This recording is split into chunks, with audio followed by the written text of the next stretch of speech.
Supplements हैं और जैसे प्रोटीन शेक्स हैं, तो उनके बारे में आप ये डेवलप इसलिए हुई थी कि ये आर्मी में या उन लोगों के लिए बनी थी जो लोग खाना पका के नहीं खा सकते या उनके ऊपर लिमिटेशन है कि जी वो फायर नहीं लगा सकते, तो तब ये चीज़ें बनी थी। फिर ये अच्छा। इसको इसको ये स्पोर्ट्स न्यूट्रिशन में ले आए, बिकॉज़ वेस्टर्न कंट्रीज़ में जो है उनका ट्रैवल डिस्टेंस भी ज़्यादा होता है या कुछ उनकी एक्टिविटीज़ ऐसी होती हैं जो वो इंगेज बहुत ज़्यादा होते हैं। मैं यही कहूँगा कि अगर आप नेचुरल सोर्स ऑफ प्रोटीन ले सकते हैं तो हमेशा प्रायोरिटाइज उसको करें। बट आपके पास टाइम नहीं है या आपको नहीं खाना बनाना आता या कोई चीज़ें अवेलेबल नहीं है, तो उसको सप्लीमेंट कर लें, because at the end of the day it is a supplement, it's not something which you can have it as a main source of food.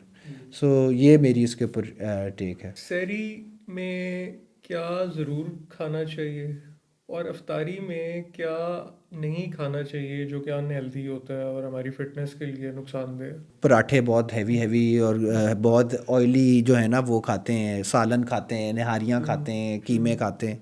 तो मैं उनको यही कहता हूँ कि जी देखें, ये तो बड़ी एक सिमिलर आप कह रहे हैं एक डिलेमा है कि आपको भी पता है जब भी आप कोई हैवी खाना बगैर रोज़े के भी खा लें या नाश्ता कर लें तो उसके बाद आपको प्यास बड़ी लगती है। जितना आप जितनी ज़्यादा ऑयल इनटेक और जितनी ऑयली खाना खाएंगे सहरी के अंदर ना, उतनी आपको डिहाइड्रेशन ज़्यादा होएगी। तो आपको अवॉइड करना चाहिए। आप चीज़ें खाएं जैसे आपका ओटमील हो गया या योगर्ट होगी, साथ आप एग या कोई भी प्रोटीन सोर्स आप ले लें। आप कीमा भी खाएं बट उसको ज़्यादा ऑयली या कोई ज़्यादा ऑयली चीज़ ना खाएं। पराठा भी खाते हैं तो ज़्यादा तला हुआ ना खाएं, ज़्यादा ऑयल ना डालें। कभी कभार खा लें तो ठीक है, बट डेली में आई वुड रेकमेंड अगर आपने कोई कार्बोहाइड्रेट सोर्स लेनी है तो rice is really good. And then secondly आप अगर ब्राउन ब्रेड या कोई भी ऐसी ब्रेड खा सकते हैं तो वो ज़रूर खाएं, which is also a good source of carbohydrates. इफ्तारी के अंदर देन अगेन प्रॉब्लम ये आ जाती है कि लोगों का यहाँ पे अनफॉर्चुनेटली डाइटरी नॉर्म बन गया हुआ है कि एक तो शुगरी ड्रिंक्स बहुत ज़्यादा लेते हैं, सेकेंडली वो फ्राइड फूड बहुत ज़्यादा लेते हैं, और देन अगेन उसका प्रॉब्लम भी यही है कि जब आप एकदम इतना ज़्यादा हैवी खाना खा लेते हैं और एक बॉडी के अंदर आपकी जो स्टमक है उसके अंदर खाना होता ही नहीं है, और जब आप बहुत ज़्यादा एकदम डालते हैं तो वो फिर लोगों को प्रॉब्लम्स आ जाती हैं गैस की, एसिडिटी की, एसिड रिफ्लक्स की। और ये इन्हीं प्रॉब्लम्स की वजह से ही हैं क्योंकि वो बहुत ज़्यादा ऑयली या फ्राइड खाना खाते हैं। सो कोशिश करें, जिस तरह मिडिल ईस्ट के अंदर आपने देखा होगा कि वो जब इफ्तारी करते हैं तो इफ्तारी उनकी बड़ी बेसिक इफ्तारी होती है। वो एक खजूर खाते हैं, एक वो सूप पीते हैं और साथ या वो एक सैंडविच या सैलड खाते हैं, दैट्स देयर इफ्तारी। उसके बाद वो अपनी नमाज़ पढ़ते हैं, रेस्ट करते हैं, and then they have dinner later on, या अपनी वो खाने पीने का जो उनका रूटीन है वो करते हैं। बट इफ्तारी उनकी कभी भी आप देखेंगे तो बिल्कुल भी हैवी नहीं होती, और वही हमें भी अडेप्ट करना चाहिए कि हम लोग अगर सूप या कोई भी ब्रॉथ ले सकते हैं इन अफ्तारी तो that is really good for you. ख़ास तौर पे जैसे शुगर है या हाइपरटेंशन है, तो उनको आप क्या फिटनेस एडवाइस? ग्लोबली एक फैक्ट है कि जो हाइपरटेंशन है और जो शुगर है उनके लिए तो exercise is very very important. और अगर वो एक्टिविटी नहीं करते तो जो उनकी हेल्थ कंडीशंस हैं वो डिटीरिएट होती ही रहती हैं। सो हमारे पास भी काफ़ी लोग आते हैं जिनको ये प्रॉब्लम्स हैं, और पाकिस्तान में तो अनफॉर्चुनेटली एक डायबिटीज़ का पेंडेमिक भी है। आप कह रहे हैं कि 33% या उससे भी ज़्यादा लोगों को शुगर है यहाँ पे। बिल्कुल। तो जो लोग भी शुगर से, हाई ब्लड शुगर से, डायबिटीज़ से सफ़र कर रहे हैं, they need to exercise and make it a part of their life, because यही चीज़ उनकी जो शुगर, ब्लड शुगर लेवल्स को स्टेबलाइज भी करेगी और एक उनको एक आप कह रहे हैं कि कॉन्फिडेंस भी देगी अपने अंदर। अक्सर बीमार लोगों के अंदर प्रॉब्लम ये आ जाती है, they don't lose out because of the sickness but they essentially give up on themselves.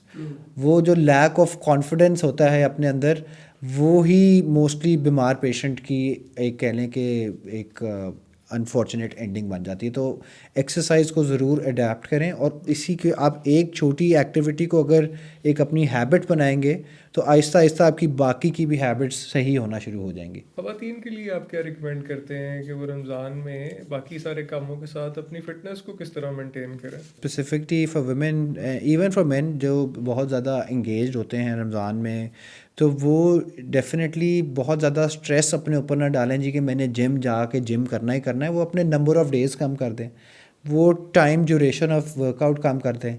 या वो कोई ऐसी एक्टिविटी कर लें जिस तरह योगा होगी, मैट पिलाटेस होगी, कुछ ज़रा लाइट टू मीडियम स्ट्रेस वाली एक्टिविटी या क्लास होगी, उसको अडेप्ट कर लें ताकि उनकी बॉडी कोई ना कोई मूवमेंट की यूज़ टू रहे, कोई ना कोई एक्टिविटी के यूज़ टू रहे।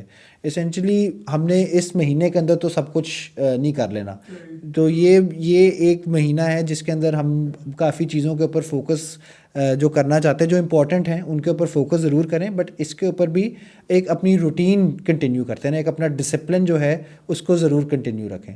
सो मैं यही रेकमेंड करता हूँ कि जो भी जिसके बाद जब भी टाइम मिलता है, अगर इफ्तारी से पहले या इफ्तारी के फ़ौरन बाद या जब भी नहीं मिलता, अगर पहले भी मिलता है तो वो फिर लाइटर एक्टिविटी के अंदर इंडल्ज करें। अपने ऊपर इतना ज़्यादा स्ट्रेस ना डालें कि जी मैं दोपहर के 1 बजे या 2 बजे बहुत हैवी जिम करूँगी और फिर मैं आगे जाके अपनी जो है रमज़ान की जो रोज़े की तैयारी है फैमिली के लिए, बच्चों के लिए, वटेवर जो भी आपकी इंगेजमेंट है उसको भी फिर मैं करूँगी। अब आप अपने आप को ही वेट डाउन कर रहे हैं अनफॉर्चुनेटली।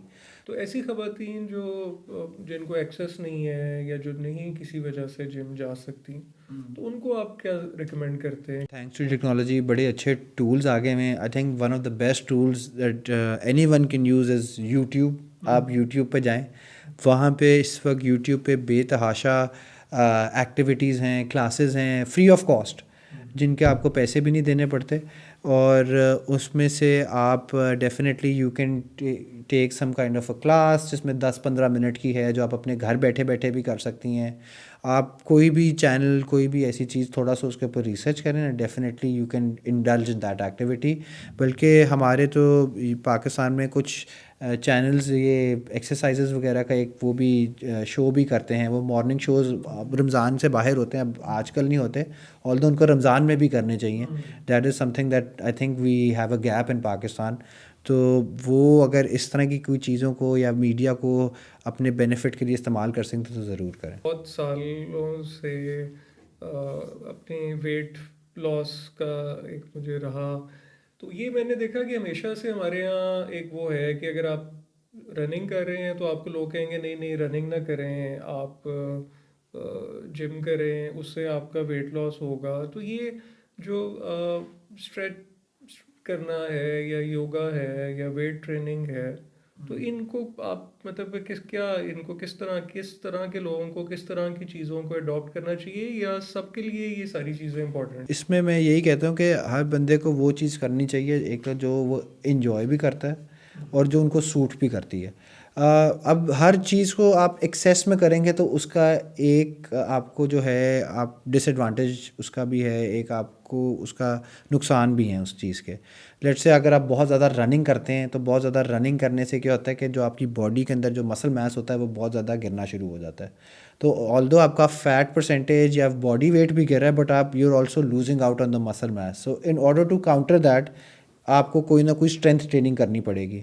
अब जितनी भी रिसर्च बाहर भी आई है वो यही कह रहे हैं कि जो आफ्टर 40 और 45 आपकी बोन डेंसिटी कम होना शुरू हो जाती है, आपका मसल रेशो कम होना शुरू हो जाता है, और in later ages when you are 70, 80 and above, तो आपकी बोन डेंसिटी और आपका मसल मास बड़ा मैटर करता है, बिकॉज आपकी बॉडी को होल्ड ही वो चीज़ कर रही होती है। तो एसेंशली जो वेट ट्रेनिंग या स्ट्रेंथ ट्रेनिंग है वो तो बहुत ज़्यादा ज़रूरी है for every individual, especially if you are 40 and above. आप डेफिनेटली इसको अपनी रूटीन में लेके आएँ, but don't think of it as a weight loss tool, think of it as something which is strengthening your body, जो आपको आगे जाके एक आपको सपोर्ट देगी। As far as weight loss is, weight loss की जो जनरल साइंस है विच इज़ कैलोरीज के ऊपर डिपेंडेंट है, आप कितनी कैलोरीज लेंगे और कितनी एग्जर्ट करेंगे उसके ऊपर ही सारी डिपेंडिंग है। अगर आप वो कार्डियो के थ्रू कर लेते हैं, आप कम खाना खा के कर लेते हैं, या आप किसी और तरीके से भी कर लेते हैं, तो वो चीज़ आपकी वेट लॉस में हेल्प करेगी। आप क्या सजेस्ट करते हैं कि इंटरमिटेंट फास्टिंग जो है या प्रोटीन कंट्रोल? तो आप ऑब्वियसली अगर आपके पास 6 से 8 घंटे की विंडो है तो आप बहुत ज़्यादा खाना नहीं खा सकते, तो वो एक तरह से कैलोरिक कंट्रोल ही है और अब आपको कैलोरिक डेफिसिट में ही लेके जा रहा है। प्रोटीन कंटेंट को बल्कअप करने का फ़ायदा ये है क्योंकि प्रोटीन जो है आपकी मसल एड में, मसल रिकवरी में आपको हेल्प करता है और मसल ग्रो करने में। तो आप जब प्रोटीन से ज़्यादा कैलोरीज ले रहे होते हैं तो वो फैट में कन्वर्ट कम होता है, ऑब्वियसली अगर आप बहुत ज़्यादा प्रोटीन लेंगे तो जो आपकी बॉडी से ज़्यादा रिक्वायर्ड है या बॉडी आपकी एब्जॉर्ब नहीं कर सकती, तो वो एक्सेसिव जो भी आपकी एनर्जी है या प्रोटीन है वो भी इसी तरफ ही कन्वर्ट होएगी, फ़ैट की तरफ, बट बहुत कम होएगी। इसी तरह अगर आप कार्ब्स या फ़ैट लेते हैं तो कार्ब्स और फैट की जो अगर आप इनटेक ज़्यादा करेंगे तो उसकी कन्वर्जन जो आपकी बॉडी एनर्जी यूज़ करेगी पहले तो वहाँ पे जाएगी, उसके बाद जितनी एक्सेस होएगी वो फिर एज अ फैट ही स्टोर होएगी आपकी बॉडी के अंदर। वो फैट होता क्या है? Fat is energy which body stores in itself, वो बाद में यूज़ करे। सो ये फ़ैट होती है। सो लोग अक्सर समझते हैं कि जी फ़ैट तो जो है वो पता नहीं उसका एक डिलेमा है या क्या है, उसको एक बैड वर्ड दिया जाता है, but fat is actually the energy that your body will want to use later on when it can't use it immediately.